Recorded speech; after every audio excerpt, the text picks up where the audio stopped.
দর্শক, শুরু করছি মহান স্বাধীনতা দিবস উপলক্ষে বাংলাদেশ টেলিভিশন চট্টগ্রামের বিশেষ আয়োজন স্মৃতিতে ২৬শে মার্চ।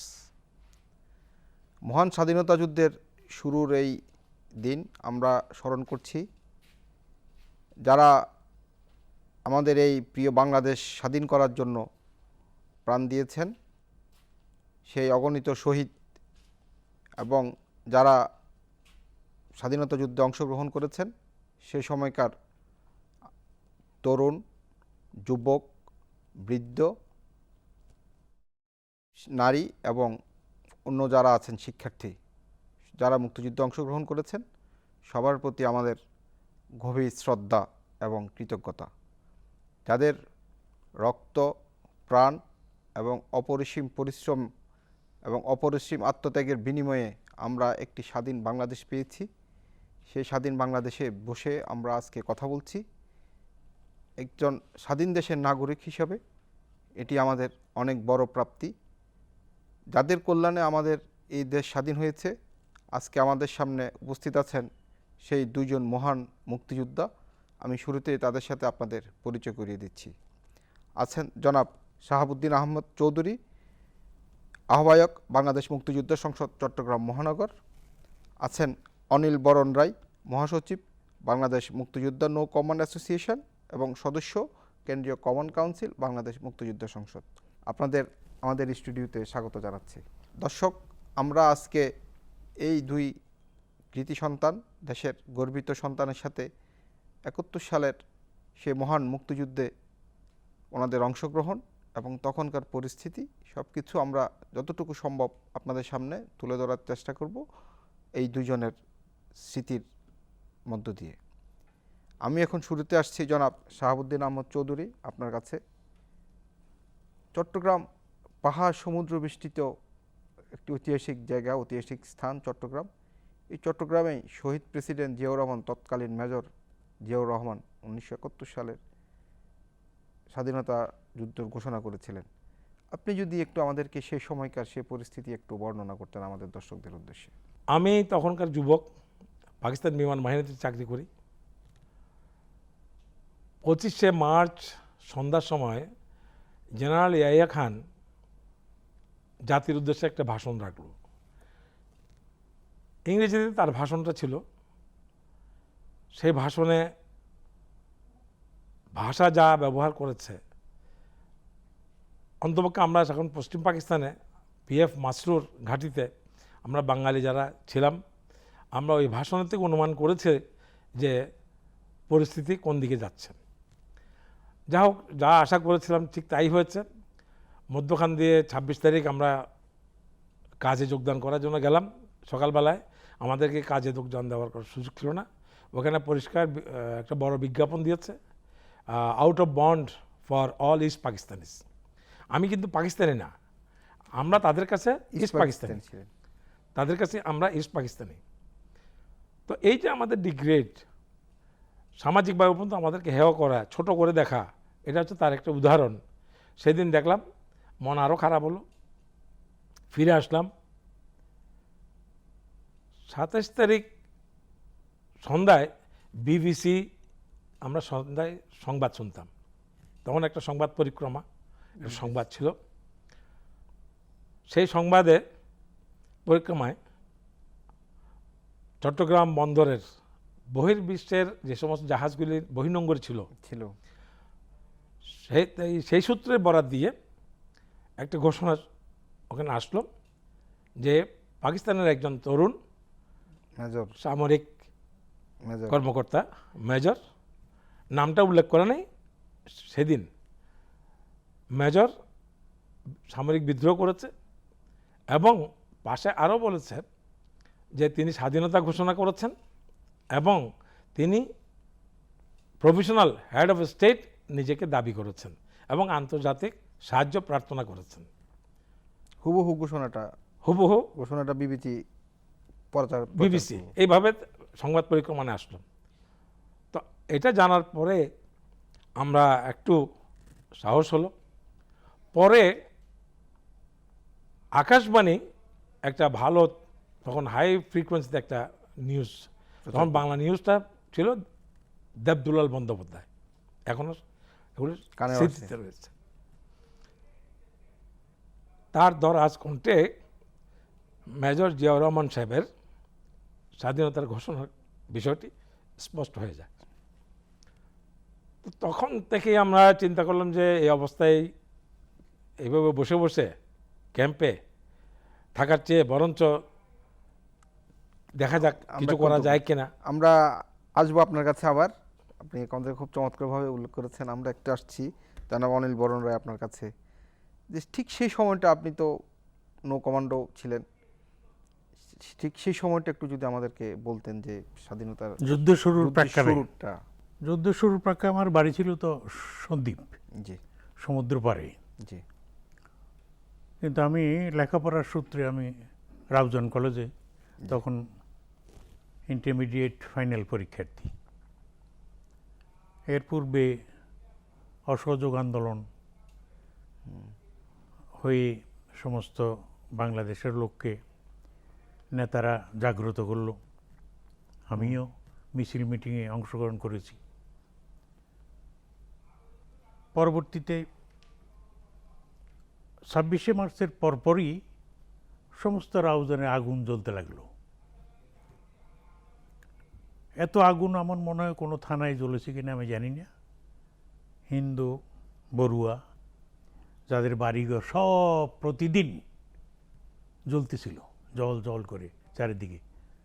সকাল বিকেল আমরা যখনই বের হইতাম, ঘর থেকে বের হইতাম, জ্বলতেছে উত্তর দিকে, না দক্ষিণ দিকের, পূর্ব দিকে, পশ্চিম দিকে। তখন মনকে খুব শক্ত করলাম, দেশটা তো শেষ করে দিচ্ছে পাকিস্তানিরা, তাদের বিরুদ্ধে একটা শক্ত প্রতিরোধ গড়ে তুলতে হবে, ট্রেনিং নিতে হবে।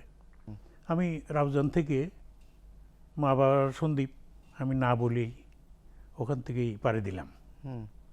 পাড়ি দিয়ে হরিণায় চলে গেলাম, ফটিকছড়ি হয়ে হরিণায় চলে গেলাম।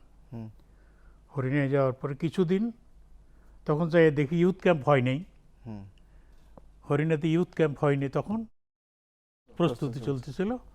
ওই আর্মি এবং বিডিআর যারা যুদ্ধ করতে করতে সীমান্ত অতিক্রম করেছে তাদের সাথে আমাকে থাকতে হয়েছে বেশ কিছুদিন। এবং প্রতিদিন সকালে উঠে তাদের সাথে পিটি প্যারেড বা রাইফেল টাইফেল সাধারণ অস্ত্রগুলি একটু ঝালামালা করার জন্য যতটুকু আমার দায়িত্ব দিছিল এবং আমি এটা করছিলাম। কিছুদিন পরে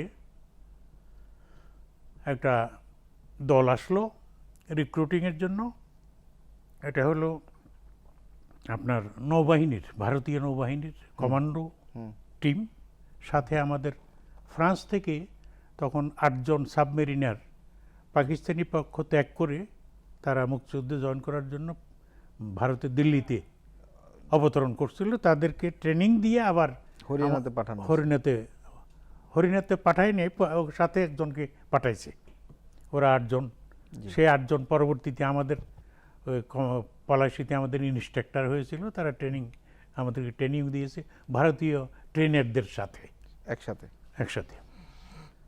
ওই সহ এক টিম হরিয়ানাতে আসলো। আসার পরে আমাদেরকে ফলো ইন করালো, যারা তখন পর্যন্ত যারা গেছে সবাইকে ফলো ইন করালো। ফলো ইন করার পরে বলল যে সন্দ্বীপ, হাতিয়া বা সমুদ্র উপকূলবর্তীর কারা আছে, কারণ সন্দ্বীপের লোক তখন পর্যন্ত ওখানে পৌঁছার সময় হয়নি। তাদের তো 2টা অতিক্রম করতে হয়, সন্দ্বীপ থেকে চট্টগ্রাম আসতে হবে, আবার চট্টগ্রাম থেকে ওপারে সীমানা পার হওয়া। আমি একাই ছিলাম, আমি প্রথম হাত তুললাম, আমার ডেকে নিল। ডেকে নিল। এইভাবে আমরা রিক্রুট হয়ে গেলাম। রিক্রুট হয়ে এখান থেকে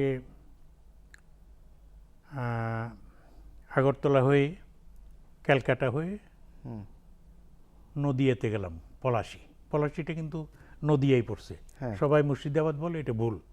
আমরা যে জায়গাটায় আমাদের ক্যাম্প, 1757 সালে যেখানে পরাজিত হয়েছিল ক্লাইভের কাছে, ইংরেজের কাছে, সেখানে একটা বিশাল মনুমেন্ট আছে, অনেক দূর থেকে এটা দেখা যায়। এখানে লেখাও আছে 1757 সালে এত তারিখে সে দলে এখানে পরাজিত হয়।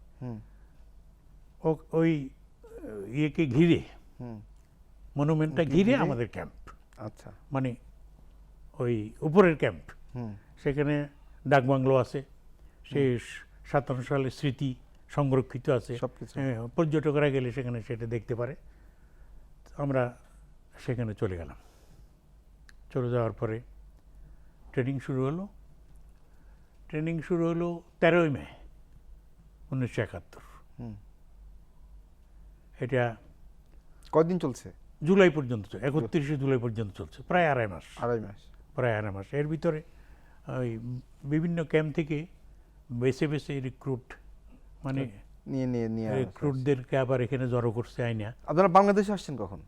আমরা বাংলাদেশে আসছি তো আগস্টের শুরুতে আমরা স্টার্ট করছি ওখান থেকে। ওখান থেকে আমরা আগস্টের 1 তারিখেই শুরু করছি। আবার এই দিক দিয়ে চট্টগ্রাম দিয়ে আপনারা আবার এখান দিয়ে ঘুরে ক্যালকাটা হয়ে, ত্রিপুরা হয়ে, ক্যালকাটা হয়ে ত্রিপুরা হয়ে, যে ত্রিপুরা হয়ে শ্রীনগর দিয়ে আমরা এখানে ঢুকছি। আপনার কাছে আবার আসবো, আমরা একটু আসছি জনাব শাহাবুদ্দিন আহমদ চৌধুরী আপনার কাছে আবার। সেটি হচ্ছে আপনার এই যে যুদ্ধকালীন সময়ে সবচেয়ে সাহসী, সবচেয়ে বিপজ্জনক অপারেশন, আপনার সবচেয়ে কঠিন মুহূর্তগুলো যদি একটু আমাদেরকে বলতেন। প্রথম যেটা হয় সেটা হচ্ছে মেজর রফিক সাহেব একদিন আমাদের ডেকে পাঠালেন যে আপনারা চিটাগংয়ের ছেলে, চিটাগংয়ে একটা দায়িত্ব আপনাদেরকে নিতে হবে। তো আমার সাথে ছিল সার্জেন্ট নুরুল হক, আমরা দুজনেই এয়ারফোর্সের। তো সন্ধ্যার সময় আমাদেরকে যখন উনি ব্রিফ করছিলেন, সেটা ছিল একটা ম্যাপ, একটা টুল মাটির ইয়ের মধ্যে, ঘরের মধ্যে, ওই আন্ডারগ্রাউন্ড চ্যানেল। তো ম্যাপের মধ্যে এটা কোথায়, ওই ক্যাম্পটা কোথায় ছিল? হরিণা ক্যাম্পে। হরিণা ক্যাম্পে। আমি হরিণা ইয়ুথ ক্যাম্পে, কারণ আমার যাওয়ার কোনো হরিণা ইয়ুথ ক্যাম্পে আছে। তো সেখানে যখন ডেকে পাঠালেন, এখানে বলা ভালো, আমরা যাওয়ার পরে কিন্তু আমাকে রিপোর্ট করতে হয়েছে, যেহেতু আমি ডিফেন্সের লোক। সেই জন্য আমাদেরকে বলছে যে আপনারা আমাদের সব ইনফরমেশন নেওয়ার পরে তা আবার যাচাই বাছাই করার জন্য এটা হেডকোয়ার্টারে পাঠাচ্ছে, বলে বাই দিস টাইম আপনারা কোথাও যাবেন না, আপনারা এখানেই থাকবেন। হ্যাঁ, তো সেই হিসেবে ওনাদের নির্দেশনা অনুযায়ী আমরা ওখানেই অপেক্ষা করছিলাম। তো যখন ডাকলেন এবং দেখালেন যে এনিমি সাপ্লাই, ফুয়েল সাপ্লাইটা বন্ধ করতে হবে। তো ফুয়েল সাপ্লাইটা বন্ধ করতে হলে কি করতে হবে, ওখানে উনি দেখালেন যে এটা কর্ণফুলী নদী, কর্ণফুলীর এদিকে হচ্ছে বিএনএস ইসা, পাকিস্তানি নেভির ইয়ে ছিল ইসা, আর এদিকে লোকালিটি, আর ও পাশে বঙ্গোপসাগর।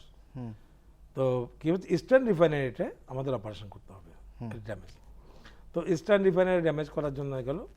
তো ওনার কথা শেষ করার পরে শেষে জানি না তখন কোত্থেকে যে এই সমস্ত জিনিস আসলো মাথায়, কীভাবে আসে, এটা আল্লাহ ছাড়া, আল্লাহ মানে আমি তখন বললাম, স্যার আপনি যদি অনুমতি দেন আমি একটু বলো।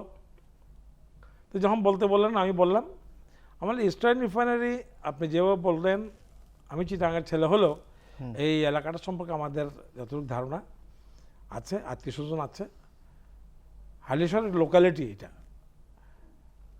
আমরা অপারেশন করার পরে ওখান থেকে আসতে রিস্ক আমাদের এবং অ্যাজ ওয়েল এজ লোকালিটিস। কারণ যে পদ্ধতিতে আমাদের যে হিট করব, এক্সপ্লোশন করব, উড্র করব সেফলি, সব মিলে এটা যুদ্ধের কৌশল আমি বলতেছি সংক্ষেপে, যে এটা রিস্কি হয়ে যাবে। তো সেক্ষেত্রে লোকালিটি, আমাদের মাস পিপল, তাদেরও ক্ষতি হবে এবং আমাদের জন্য এটা রিস্ক। তো আমার মনে হয় স্যার, যদি মনে করেন কর্ণফুলী আমাদের যেই পাওয়ার স্টেশনটা আছে কাপ্তাই, তখনকার আমলে কাপ্তাইতে হাইড্রোলিক যে বিদ্যুৎটা হতো, এই বিদ্যুৎটা কিন্তু একমাত্র সাবস্টেশন ছিল মদনাঘাট। ওই কর্ণফুলীর ওই হাইড্রোলিক প্রজেক্টে যেগুলো ছিল, ওই উৎপাদনটা আসতো মদনাঘাট সাবস্টেশন থেকে জাতীয় গ্রিডে সাপ্লাই হতো। তখন আমি বললাম, স্যার যদি সাবস্টেশনটা যদি আমরা টার্গেট করি, এটা আমাদের জন্য অনেক ইজি হবে। হালদা নদীর পারে এটা সেফ এক্সিট আছে, এবং সেফ এক্সিটে যদি যাই আমরা, এই সাবস্টেশনটা যদি আমরা ড্যামেজ করতে পারি, এখান থেকে পাওয়ার সাপ্লাইটা তখন হাই ভোল্টেজ, তখন heavy industry as well as filling station, সব জায়গায় অ্যাট এ টাইম এগুলো এফেক্ট হয়ে যাবে। কারণ পাওয়ার ছাড়া তখন কিন্তু আমাদের দেশে জেনারেটর এত প্রচলন হয়নি। তখন ওখানে আরেক ভদ্রলোক ছিলেন, পরে উনি বললেন যে ইজ এ গুড আইডিয়া। পরে পরিচয় হলো ইনি ছিলেন ফ্লাইট লেফটেন্যান্ট সুলতান মাহমুদ, পরবর্তীতে এয়ার ভাইস মার্শাল হয়েছিলেন। এয়ার চিফ, তো উনি আমাকে সমর্থন দেন। তার ওনারা দুজন সামরিক বাহিনীর ওই ক্যাম্পের ছিলেন, তো আমি এবং সার্জেন্ট নুরুল হক। তো আমাদের কথা শোনার পরে মেজর রফিক সাহেব কি মনে করলেন জানি না, উনি মিনিট খানিক একটু চিন্তা করলেন, বা ঠিক আছে আপনারা এটা নিয়ে কারোর সাথে কোনো আলাপ করবেন না, আপনারা যান, আপনাদেরকে আমরা পরবর্তীতে ডাকবো। আসবো, এ কথা বলে আমাদেরকে বিদায় দিলেন। ঠিকই তারপরের দিন দেখলাম যে আমাদের সন্ধ্যার সময় আবার ডেকে পাঠালেন, এই সময়ের মধ্যে একদিন 24 ঘন্টা গেল না, ডেকে পাঠালেন যে আপনারা রেডি হয়ে যান। হুম। তো আমাদের রেডি বলতে কি আছে, আমাদের কোনো কিছু নাই, ওই নিজেদের কাপড় চোপড়, এক প্যান্ট এক শার্ট যা ছিল, লুঙ্গি টুঙ্গি যা গামছা টামছা ওগুলো ইয়ত ক্যাম্পে ছিল, ইয়ত ক্যাম্পে গেলাম, দুজন রেডি হয়ে চলে আসলাম। আস্তে আস্তে ধরেন না সন্ধ্যা 7টা-8টা হবে। তো আমাদেরকে 2টা আর্মস দিল রেজিস্ট্রি করে, যেমন নিয়ম অনুযায়ী। তারপর কিছু টাকা দিল, 300 টাকা করে আমাদের মানি দিয়ে, কাগজপত্র সাইন টাইন করে ইন্ডাকশন দিয়ে আমাদেরকে বললো যে বাইরে ট্রাকটার ওপেন করতেছে, একজন সুবেদারকে বললো ওনাদেরকে গাড়িতে উঠাও। কয়জন আপনারা? আমরা 2জন, আপনি আর আমার সাথে সার্জেন্ট দোকান, নুরুল আমি আর সার্জেন্ট নুরুল হক। আমরা যখন ট্রাক্টরে উঠলাম তখন দেখলাম যে ওখানে অনেকগুলি আরো যুবক, লোকজন, আরো আরো অনেকে, আছে। কিন্তু অন্ধকারে কারোর সাথে কারোর পরিচয় নেই, কারোর সাথে কথাও নেই। ওরাও ওখানে গাড়িতে বসা, ওরা গাড়িতে বসা। তো আমরা দুজনে উঠলাম এখানে। আমরা ওঠার পরে ট্রাক্টর ছেড়ে দিল। তো ট্রাক্টর ছেড়ে দেওয়ার পরে চলতেছে পাহাড়ি রাস্তায়, একটা পর্যায়ে এসে যখন গাড়ি থামলো তখন প্রায় অনেক গভীর রাত, সেটা শুনলাম রামগড়। অ্যাকচুয়ালি তো ওই সমস্ত এলাকা সম্বন্ধে ধারণা ছিল না, অন্ধকার গহীন রাতে। তো আমরা রামগড় বর্ডারে নামাই দিল আমাদেরকে। নামার পরে পরিচয় হলো কার কি, তো আমরা যে ঘরে বসাইছে আমাদেরকে, তো পরিচয় হলো সেটা ছিল হাটহাজারীর সিটি কলেজের ছাত্রলীগের ইয়ে ছিল একটু সিনিয়র লিডার মহসিন, তার নেতৃত্বে ওই হাটহাজারীর গ্রুপটা আমাদের এর সাথে ট্যাগ করে দিল। তো দেখলাম যে সুলতান মাহমুদ সাহেব আসলেন, ওই যে ওখানে দেখলাম, সেই জন্য আমি নামটা বলে দিলাম আগে। এখানে এসে দেখলাম যে ওই ভদ্রলোক, তো উনি কথা বললেন যে আমি ফ্লাইট লেফটেন্যান্ট সুলতান মাহমুদ, আপনাদের সাথে আমি যাচ্ছি। হ্যাঁ, উনি কিছু ইনস্ট্রাকশন দিলেন যে কিভাবে পথ চলতে হবে, কিভাবে কি করতে হবে, কোনো রকম সাউন্ড করা যাবে না, কিংবা কোনো নিয়ম নীতি। গেরিলা যুদ্ধের যত বলু ওনারা যতটুকু বুঝতেন এবং জানতেন প্রত্যেকটা আপনাদেরকে জি, মোটিভেট এবং এটা সিকিউরিটির জন্য। এই কথা বলতে বলতে দেখলাম যে একজন চাকমা আসলো। এখন চাকমা আসার সাথে সাথে দেখলাম আমাদের বলছে গেট রেডি, আমরা স্টার্ট করলাম। এই যে পাহাড়ি পথ চলা শুরু, এই পথে যাচ্ছি, এমন এমন অবস্থা, এমন এমন পথ, এগুলি চিন্তা করা যায় না, চিন্তা করা যায় না। এমনকি হাতের সামনে যদি হাতটা ধরি আঙুল কটা দেখা যাচ্ছে না, এমন অন্ধকার, এত অন্ধকার এত অন্ধকার ছিল। সেখানে পথ চলছে। তো চাকমা গাইড চলছে, সাথে সুলতান মাহমুদ সাহেব আছে। তো আমাকে দায়িত্ব দিচ্ছে একদম লাইনের পিছনে, কিও সিঙ্গেল লাইনে যাচ্ছে, সিঙ্গেল লাইন আমাদের একদম পিছনে দিচ্ছে। তো সার্জেন্ট নুরুলকে রাখছে ওনার সাথে। সবার কাঁধে আর্মস, সবাই কাঁধে আর্মস আছে, এক্সপ্লোসিভ আছে, আমাদের সাথে রকেট লঞ্চার দিচ্ছিল, পুলিশের 2জন পুলিশ ছিল। কতজন ছিলেন আপনারা ওই টাইমে? আমরা প্রায় আমাদের তো 2জন, সুলতান মাহমুদ সাহেব 3জন, আমরা এয়ারফোর্সের 3জন, টোটাল পুরো টিমটাতে কতজন ছিলেন? আর পুলিশের ছিল 2জন, পুরো টিম আমরা 30 জন। 30 জন। আসলে মুক্তিযুদ্ধের গল্প তো অনেক দীর্ঘ, বলে শেষ করা যাবে না। সেই প্রতিটা মুহূর্ত হলো গল্প, রোমাঞ্চকর প্রতিটি মুহূর্ত। তারপর আমরা একটু সংক্ষেপে, আপনি যে আমাদের অপারেশন জ্যাকপট, সেটি চট্টগ্রাম বন্দরে, এটি আসলে খুবই একটি বিখ্যাত অপারেশন। এটি আন্তর্জাতিকভাবেও এটি বেশ সাড়া ফেলেছিল। আপনি অপারেশন জ্যাকপটে ছিলেন, আমাদেরকে একটু শুধু অপারেশনের পার্টটা যে কিভাবে। কমান্ডোর জলপথ, জি, সমুদ্রপথ, সমুদ্রপথ জলপথ একই কথা। জলপথের সে জলপথটাতে প্রতিবন্ধকতা সৃষ্টির জন্য নৌকমান্ডোদের সৃষ্টি। আমাদেরকে রিক্রুট করেছে ওই প্ল্যানিং করে, যে এদেরকে দিয়ে জলপথে হিট করতে হবে যাতে করে পাকিস্তানিরা সহজে কাবু হয়ে যায়। সবচেয়ে বড় অপারেশনটা যেটি আপনার স্মৃতিতে, যেটি অপারেশন 4টে জায়গায় হয়েছিল তখন। আমরা শুধু চট্টগ্রাম বন্দরের, চট্টগ্রাম বন্দরে হয়েছিল 15 আগস্ট রাত্রে। জি, এর পূর্বে ওই আগস্টের 1 তারিখ থেকে আমরা ওই ভারত ক্যালকাটা হয়ে আগরতলা হয়ে শ্রীনগর হয়ে তারপরে আমরা মিরেশ্বরাই হয়ে সীমান্ত অতিক্রম করে, তখন মাথায় মাইন, কাঁধে একটা স্ট্যান্ড গান সিকিউরিটির জন্য, একটা নাইফ, কমান্ডো নাইফ, যেটা দিয়ে ওই জাহাজের রশি কাটা যাবে, এটা পরিষ্কার না, পরশি না, ওই যে শ্যাওলা, শ্যাওলা জমানা দীর্ঘদিন পানিতে থাকার ফলে হ্যাঁ, ইয়েতে ওটাকে আবার শীতের পরিষ্কার গায়ে। করতে হয়। পানির লেভেলের কমপক্ষে 6 ফুট নিচে আপনাকে ডুব দিতে হয়। হুম, ডুব দিয়া ওই যে মাইনটা আমরা যে মাইনটা দেওয়া ইউজ হয়েছিল। করি, সেটাতে খুব শক্তিশালী চুম্বক আছে। হুম, সেই চুম্বকটা ওই দিয়ে লাগাইতে ওপেন হয়, করে লাগা দিতে মানে হয়। হ্যাঁ, হ্যাঁ, স্টিমারের শিপের গায়ে। লাগিয়ে দিতে হয়। শ্যাওলা থাকলে কেউ ধরে না, দাঁড়া না, সেজন্য ছুরিটা দিছে। হ্যাঁ, তা আমাদের সম্পত্তি তো এইটা, হ্যাঁ। গামছা দিয়ে বাঁধিয়া আমরা আপনারা কয়জন তীর ছিলেন? থেকে আপনারা কয়জন ছিলেন? তখন 37 জন, 37 জন। প্রথম অপারেশনে 60 জন আমরা আসছিলাম, 20 জন আসতে পারে নাই, পথে আটকা পড়ছে। ওই আমরা নদীর উপরে চলে গেছিলাম, হুম, নদীর উপরে যেয়ে এক শেল্টার নিয়েছিলাম। সেখান থেকে আমরা রাত্রে, যেদিন আমরা অপারেশন করব সেদিন সন্ধ্যা থেকে আমরা প্রস্তুতি নিলাম। হুম, রাত্রি মধ্যরাতেই তো অপারেশনটা করতে হয়। ওটা অবশ্য একটু স্রোতের ব্যাপার আছে, জোয়ার ভাটার স্রোতের বিষয় আছে। জোয়ার ভাটার ব্যাপার আছে। অনুকূল হইলে আমার টার্গেটে আমি যাইয়া যত সহজে পৌঁছতে পারি, আবার সেখান থেকে আবার আমাকে বাঁচার জন্য তো পালিয়ে আসতে হবে। হুম, সেগুলো খুব কঠিন জিনিস। তো এরপরে আমরা ওইখান থেকে নদীর ওপারে আমরা লাইন ধরে দাঁড়ালাম, 3 জন 3 জন করে, এক একটা শিপের জন্য 3 জন, হুম, সামনে, মাঝে এবং ইঞ্জিনে হুম, 3টা করে মাইন লাগাইতে হবে। হুম, ওয়াটার লেভেলে 6 ফুট নিচে হুম, ডুব দিয়া হুম। লাগাই দিয়া আমরা চলে আসতে হবে। Pakistani ship, merchant ship, merchant ship হোক, কমার্শিয়াল, কমার্শিয়াল বিদেশি শিপ, বাণিজ্যিক। বিশেষ করে হ্যাঁ, বিদেশি শিপ, বিদেশি শিপে, বিদেশি শিপ। তারপরে বাণিজ্যিক শিপে যতগুলো যারা বহন করার জন্য, এটার কারণ হলো কি, এটা তো এখনো বলতে পারিনি। সেটার কারণ হলো পাকিস্তান সরকার বলছিল তখন যে আমাদের এখানে কোনো যুদ্ধ নেই। ইম্পর্টেন্ট, হুম, শোনেন, পাকিস্তান সরকার প্রচার করতেছে সারা বিশ্বে যে এখানে কিছু এখানে হচ্ছে কোনো না, যুদ্ধ নাই। যুদ্ধ হচ্ছে না। ভারত থেকে বলতেছে যুদ্ধ আছে, হুম, যুদ্ধ চলতেছে, বা বিবিসি থেকে বা বিভিন্ন জায়গা জায়গা থেকে থেকে বলতেছে ইন্টারন্যাশনাল প্রচার হচ্ছে যুদ্ধ যে আছে। এখানে যুদ্ধ চলছে, হুম, যুদ্ধ চলছে। কিন্তু আমরাই প্রমাণ করে দিয়েছিলাম যে যুদ্ধ যুদ্ধ আছে চলছে। অপারেশন জ্যাকপটের কি করে? মধ্যে দিয়ে। কি করে? যখন গ্রিকের জাহাজটা ডুবে গেল, হুম, গ্রিক বললো যে তোমার এখানে যুদ্ধ নয়, তো আমার জাহাজটা জাহাজ ডুবাইলো কিভাবে কে? ডুবলো? এক্স্যাক্টলি, বন্দর বন্ধ হয়ে গেল। কেন, কিভাবে? তো যুদ্ধ না হলে ওখানে এগুলো করছে কারা? কোর্স হচ্ছে কাছে কাছে। ওটা প্রত্যক্ষ প্রমাণ করে জন্য দেওয়ার এটা জন্য, operation- এবং এই মুক্তিযুদ্ধকে হ্যাঁ, সারা বিশ্বে ছড়িয়ে দেওয়ার জন্য ছড়িয়ে দেওয়ার জন্য, প্রচারের জন্য, এই চট্টগ্রাম যেটা যুদ্ধে operation- সবচেয়ে বেশি প্রয়োজন, প্রচার। প্রচার সেই প্রচারটাকে আমরা সারা বিশ্বে পৌঁছে মোটামুটি দেওয়ার জন্য সক্ষম হয়েছে। এই যুদ্ধে অংশগ্রহণ করেছিলাম। করছি।